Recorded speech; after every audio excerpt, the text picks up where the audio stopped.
Hello students, welcome back to my YouTube channel.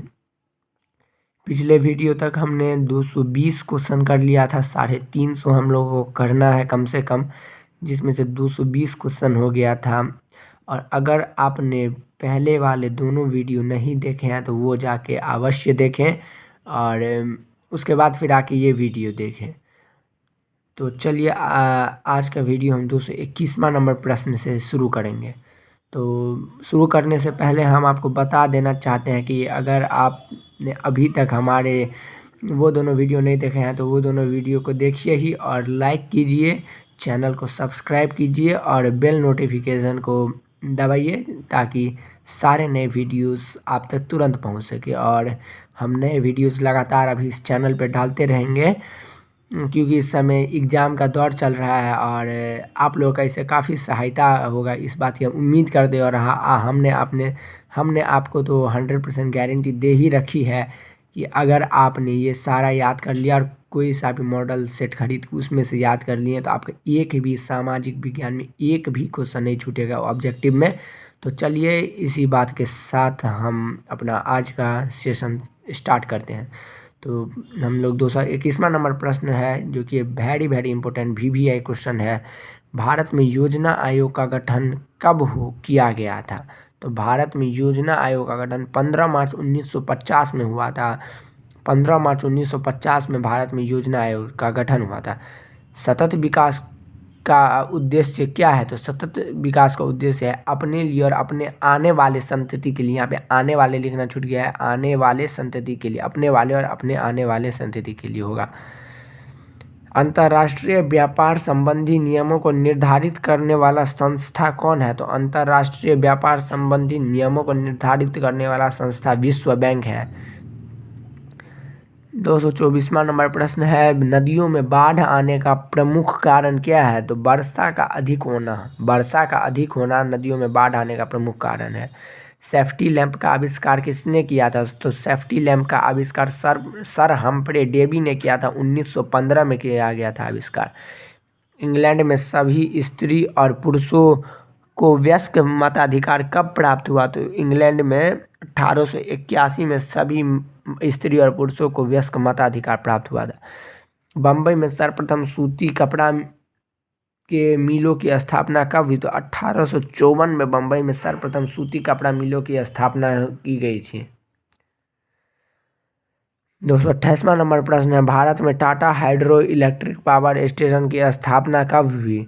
Bharat में Tata hydro electric power station की स्थापना कब हुई? तो 1915 में हुई थी भारत में Tata hydro electric power station की स्थापना। 1838 में कहाँ चार्टिस्ट आंदोलन की शुरुआत हुई? तो लंदन में 1838 में चार्टिस्ट आंदोलन की शुरुआत हुई थी। अंतर्राष्ट्रीय श्रमिक संघ की स्थापना कब हुई? तो 1919 में अंतर्राष्ट्रीय श्रमिक संघ की स्थापना हुई थी। ये भी VVI क्वेश्चन है। मजदूर संघ अधिनियम कब पारित हुआ? मजदूर संघ अधिनियम 1926 में पारित हुआ था। कब पारित हुआ था मजदूर संघ अधिनियम? तो 1926 में। फ्लाइंग शटल का आविष्कार किसने किया? तो जॉन के ने फ्लाइंग शटल का आविष्कार किया था। 1733 में फ्लाइंग शटल का आविष्कार जॉन के द्वारा किया गया। स्पिनिंग जेनी का आविष्कार किसने किया? तो जेम्स हारग्रीव्स ने स्पिनिंग जेनी का आविष्कार किया था। ये भी VVI क्वेश्चन है। पावर लूम का आविष्कार किसने किया? तो एडमंड कार्टराइट ने पावर लूम का आविष्कार किया था। लंदन में अनिवार्य प्राथमिक शिक्षा कब लागू हुई? तो लंदन में अनिवार्य प्राथमिक शिक्षा 1870 में लागू हुई थी। लंदन में अनिवार्य प्राथमिक शिक्षा 1870 में लागू हुई थी। विश्व में सर्वप्रथम भूमिगत रेल का आरंभ कब हुआ था? 1763 में विश्व में सर्वप्रथम भूमिगत रेल का आरंभ हुआ था। अगला क्वेश्चन है, भूमिगत रेल का सर्वप्रथम विकास।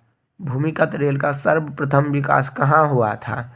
तो भूमिगत रेल का सर्वप्रथम विकास लंदन में हुआ था। कहाँ हुआ था? लंदन में हुआ था भूमिगत रेल का सर्वप्रथम विकास। घेटो शब्द मध्य यूरोपीय शहरों में किस बस्ती के लिए प्रयोग किया जाता है? तो घेटो शब्द मध्य यूरोपीय शहरों में यहूदी का जो बस्ती रहता है उसके लिए प्रयोग किया जाता है। प्रथम अंतर्राष्ट्रीय संघ की स्थापना कब हुई थी? तो 1864 में प्रथम अंतर्राष्ट्रीय संघ की स्थापना हुई थी। प्रथम इंटरनेशनल संघ की स्थापना किसने की? तो कार्ल मार्क्स ने प्रथम इंटरनेशनल संघ की स्थापना की। खूनी रविवार या फिर लाल रविवार, दोनों एक ही है। खूनी रविवार की घटना कब हुई? तो खूनी रविवार की घटना कब हुई? तो 9 नवंबर को खूनी रविवार की घटना हुई थी, 9 नवंबर को हुई थी। द्वितीय अंतर्राष्ट्रीय संघ की स्थापना कब की हुई? तो द्वितीय अंतर्राष्ट्रीय संघ की स्थापना 1889 में हुई थी। कब हुई थी द्वितीय अंतर्राष्ट्रीय संघ की स्थापना? तो 1889। चेका क्या था? गुप्त पुलिस संगठन, जिसको कि चेका नाम दिया गया था। स्टालिन की मृत्यु कब हुई? 15 मार्च 1953 को स्टालिन की मृत्यु हुई थी। कार्ल मार्क्स की मृत्यु कब हुई? तो 1883 में कार्ल मार्क्स की मृत्यु हुई थी। नई आर्थिक नीति किसने लागू की थी? तो लेनिन ने नई आर्थिक नीति लागू की थी। किसने की थी नई आर्थिक नीति लागू? तो लेनिन ने नई आर्थिक नीति लागू की थी।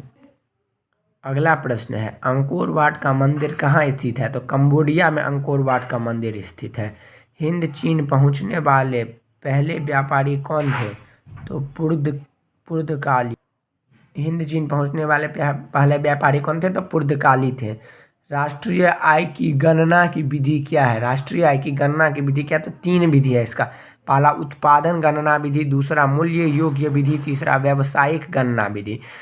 सोवियत संघ का विघटन किस वर्ष हुआ है? तो सोवियत संघ का विघटन 1991 में हुआ था। कब हुआ था? तो 1991 में। इसी के साथ हम लोग ने अपना 250 क्वेश्चन पूरा कर लिया। वन्य जीव बोर्ड की स्थापना कब हुई? तो 1952 में वन्य जीव बोर्ड की स्थापना हुई थी। ब्रिटेन में किस वर्ष सार्वजनिक वयस्क मताधिकार को मान्यता मिली? तो 1928 में सार्वजनिक वयस्क मताधिकार को मिली थी मान्यता। 1881 में सभी वयस्क स्त्री और पुरुषों को मताधिकार देने की मान्यता प्राप्त हुई थी। 14वीं लोकसभा में महिलाओं की भागीदारी कितनी प्रतिशत थी? तो 14वीं लोकसभा चुनाव में महिलाओं की भागीदारी 6.51% थी। 15वीं लोकसभा चुनाव में महिलाओं की भागीदारी कितनी थी? तो 10.86%। प्रथम इंटरनेशनल की बैठक कहाँ हुई थी? तो प्रथम इंटरनेशनल की बैठक लंदन में हुई थी। 1917 की पहली रूसी क्रांति को किस नाम से जाना जाता है? तो यह क्वेश्चन मैंने आप लोगों के लिए छोड़ दिया है। इसका आंसर खोज के हमको ऑफलाइन कमेंट में दे दीजिएगा। फ्रेंच इंडो चाइना की स्थापना किस वर्ष हुई? तो फ्रेंच इंडो चाइना की स्थापना 1887 में हुई थी। वियतनाम में रहने वाले फ्रांसीसी नागरिकों को क्या कहा जाता था? तो वियतनाम में रहने वाले फ्रांसीसी नागरिकों को कोलोन कहा जाता था। हिंद स्वराज पुस्तक की रचना किसने की है? तो हिंद स्वराज पुस्तक की रचना गांधी जी ने की है। खलीफा पद की समाप्ति तुर्की में कब की गई? तो खलीफा पद की समाप्ति तुर्की में 1924 में की गई थी। 2012-13 में भारत में प्रति व्यक्ति वार्षिक औसत आय कितनी थी? तो 2012-13 में कितनी थी? इसका आंसर खोज के आप हमें कमेंट में दे दीजिएगा। दादा भाई नौरोजी के अनुसार 1868 में भारत की प्रति व्यक्ति आय कितनी थी? तो 20 रुपये थी। 1868 में भारत की प्रति व्यक्ति आय 20 रुपये थी। 1907 में जे.एन. रतन टाटा ने भारत का पहला लौह और इस्पात संयंत्र किस जगह स्थापित किया? तो जमशेदपुर में जे.एन. टाटा ने पहला लौह और इस्पात संयंत्र स्थापित किया था। 1928 में ग्राइप वाटर के कैलेंडर पर किस भगवान का चित्र अंकित था? तो बाल कृष्ण का चित्र अंकित था 1928 के ग्राइप वाटर के कैलेंडर पर। एटीएम का अर्थ क्या है? तो एटीएम का अर्थ है स्वचालित ट्रेलर मशीन। इसको इंग्लिश में बोला जाता है ऑटोमेटिक ट्रेलर मशीन, स्वचालित ट्रेलर मशीन। भारत को किस उद्योग के क्षेत्र में अधिक सफलता मिली है? तो भारत को कंप्यूटर सॉफ्टवेयर उद्योग के क्षेत्र में बहुत ज़्यादा ही सफलता मिली है। विश्व व्यापार संगठन की स्थापना कब हुई? तो विश्व व्यापार संगठन की स्थापना 1 जनवरी 1995 को हुई थी। कब हुई थी? तो 1 जनवरी 1995। बिहार के लिच्छवी गणतंत्र फला फूला है। कहाँ है लिच्छवी गणतंत्र? तो वैशाली में है। राष्ट्रीय मानवाधिकार आयोग की स्थापना कब हुई? तो राष्ट्रीय मानवाधिकार आयोग की स्थापना 1993 में हुई थी। कब हुई थी? तो 1993 में। बृहत उत्पादन व्यवस्था किस देश में आरंभ की गई? तो बृहत उत्पादन व्यवस्था ब्रिटेन में आरंभ की गई। कहाँ आरंभ की गई थी बृहत उत्पादन व्यवस्था? तो ब्रिटेन में आरंभ की गई थी। 19वीं शताब्दी में किसने बेलनाकार प्रेस का आविष्कार किया? 19वीं शताब्दी में किसने बेलनाकार प्रेस का आविष्कार किया? तो गुटेनबर्ग ने किया था। और पहला पुस्तक छापा गया था बाइबल। भारत में 2001 में कितने प्रतिशत भौगोलिक क्षेत्र में वन का विस्तार था? तो 20.60% में 2001 में भारत में भौगोलिक क्षेत्र का विस्तार था। भारतीय कृषि का राष्ट्रीय उत्पाद में कितना योगदान है? तो इसका आंसर आप लोग खोज के हमको कमेंट बॉक्स में दे देंगे। जितना का बोले उतना का आंसर आप लोग निश्चित कमेंट में दीजिएगा। ये आप लोगों के लिए होमवर्क है। ISI का प्रतीक हमारी रक्षा करती है। तो किससे रक्षा करती है? तो 3 चीज हो जाता है इसमें, नकली और गैर मानक उत्पादों से, दूसरा विक्रेताओं द्वारा गलत सामान देने से, तीसरा घटिया वस्तुओं से। मीठे जल की सबसे ऊंची झील का क्या नाम है? तो बैकाल। क्या नाम है? मीठे जल की सबसे ऊंची झील का नाम है बैकाल झील। यहाँ तक सब क्लियर है ना सभी बच्चे को? 276वां नंबर प्रश्न है, बांधवगढ़ राष्ट्रीय उद्यान किस राज्य में है? तो मध्य प्रदेश में है बांधवगढ़ राष्ट्रीय उद्यान। कान्हा नेशनल पार्क ये भी मध्य प्रदेश में ही है। कौन लौह युक्त खनिज है? तो मैग्नीज लौह युक्त खनिज है। कौन गुजरात का तेल उत्पादन केंद्र है? तो अंकलेश्वर गुजरात का तेल उत्पादन केंद्र है। संघात्मक शासन व्यवस्था में क्या होता है? तो संघात्मक शासन व्यवस्था में समस्त शक्ति संघ एवं उनकी विभिन्न इकाइयों के मध्य विभाजित होती है। समस्त शक्ति संघ उनके विभिन्न इकाइयों के बीच विभाजित होती है। वैश्वीकरण का प्रारंभ कब से माना जाता है? तो वैश्वीकरण का प्रारंभ 18वीं सदी से माना जाता है। बोल्शेविक क्रांति कब हुई थी? तो नवंबर 1917 में बोल्शेविक क्रांति हुई थी। असहयोग आंदोलन का प्रस्ताव कांग्रेस के किस अधिवेशन में पारित हुआ? तो सितंबर 1920 में जो कलकत्ता में कांग्रेस का अधिवेशन हुआ था उसी में असहयोग आंदोलन का प्रस्ताव पारित हुआ। राष्ट्रीय स्वयंसेवक संघ की स्थापना कब और कब और किसने की? राष्ट्रीय स्वयंसेवक संघ की स्थापना तो 1925 में केवी हेडगेवार ने की थी राष्ट्रीय स्वयंसेवक संघ की स्थापना। प्राणियों के शरीर में कितना प्रतिशत जल की मात्रा निहित होती है? तो 65% प्राणियों के शरीर में रहती है और पेड़ पौधों में 65 से 99% तक रहती है। एक एनजीओ की वानिकी रिपोर्ट के अनुसार 1948 में विश्व में कितने हेक्टेयर भूमि पर वन का विस्तार का? तो 400 करोड़ हेक्टेयर में था वन का विस्तार 1948 में। भारतीय अंतर्देशीय जल मार्ग का प्राधिकरण का गठन किस वर्ष किया गया? तो 1986 में किया गया था। इसको आप लोग ध्यान रखिएगा 1986 में। पाइराइट किस प्रकार का खनिज है? तो पाइराइट धात्विक खनिज है। किस प्रकार का है? धात्विक। 2001 की जनगणना के अनुसार बिहार की नगरीय आबादी कितनी थी? तो 2001 की जनगणना जो 2001 में जो हुआ था उसमें बिहार की नगरीय आबादी 10.5% थी। संघ सरकार का उदाहरण कौन है? संघ सरकार का उदाहरण अमेरिका है। अमेरिका में संघ सरकार है। भारतीय लोकतंत्र में सत्ता के विरुद्ध जन आक्रोश किस दशक से प्रारंभ हुआ? तो 1970 के दशक से। राजनीतिक दलों की नींव सर्वप्रथम किस देश में पड़ी? तो ग्रेट ब्रिटेन में सर्वप्रथम राजनीतिक दलों की नींव पड़ी थी। शेयर बाजार की नियामक संस्था क्या है शेयर बाजार की नियामक संस्था? तो SEBI। 293वां प्रश्न है, वैश्वीकरण के मुख्य अंग कितने हैं? तो 5 वैश्वीकरण के मुख्य अंग हैं। कितने अंग हैं? तो 5 अंग हैं। ब्रेस्ट लिटोवस्क की संधि किन देशों के बीच हुई थी? तो ब्रेस्ट लिटोवस्क की संधि रूस और जर्मनी के बीच हुई थी। ये VVI क्वेश्चन है, इसको निश्चित ही याद कर लीजिएगा।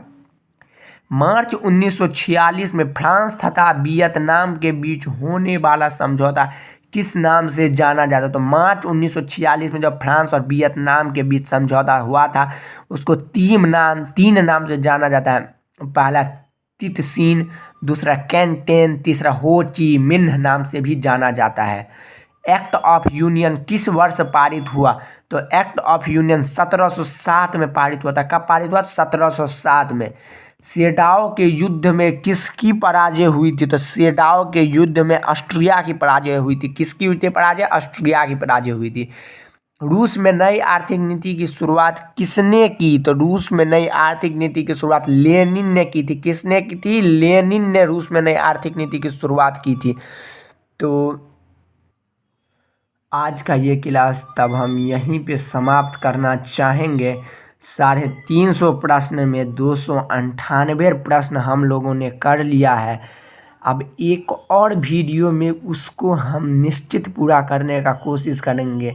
मैंने सोचा था कि इसी वीडियो में हो जाएगा, परंतु वीडियो काफ़ी लंबा चली जाएगी, इसलिए इस वीडियो में नहीं हो पाएगा। अगला वीडियो में निश्चित हो जाएगा। तो हमने जितना बोला है, जो बोलते हैं बस वही करिए और कुछ नहीं करिए। आपका SST में, सामाजिक विज्ञान में, बोर्ड एग्जाम में 40 नंबर पक्का है। बस जितना बोलते हैं उतना कीजिए। जितना हम आपको प्रोवाइड करा रहे हैं क्वेश्चन, वो सारे क्वेश्चन को माइंड में पूरा छप जाना चाहिए, पूरा याद करके जाइएगा। और कोई सा भी किसी भी पब्लिकेशन का उससे मतलब नहीं है।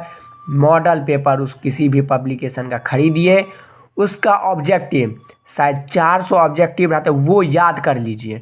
350 हम आपको दे रहे हैं, लगभग 700 750 ऑब्जेक्टिव आप याद करके जाएंगे तो आपका 40 का 40 नंबर पक्का आएगा। एक भी नंबर नहीं कटेगा 40 में से। 40 नंबर का ऑब्जेक्टिव रहता है, इस बात की हम 100% गारंटी देते हैं। लेकिन हम जो बोलते हैं बस आपको वही करना है। और चैनल को सब्सक्राइब तो निश्चित ही कर लीजिए। लाइक कीजिए वीडियो को, कमेंट कीजिए। जो जो क्वेश्चन आप लोगों को बोले हैं जिसका आंसर देने के लिए कमेंट में, उसका कमेंट कीजिए। वीडियो को अपने मित्रों के साथ शेयर कीजिए। तो इसी अच्छे बात के साथ हम अपना आज का सेशन यहीं पे समाप्त करते हैं।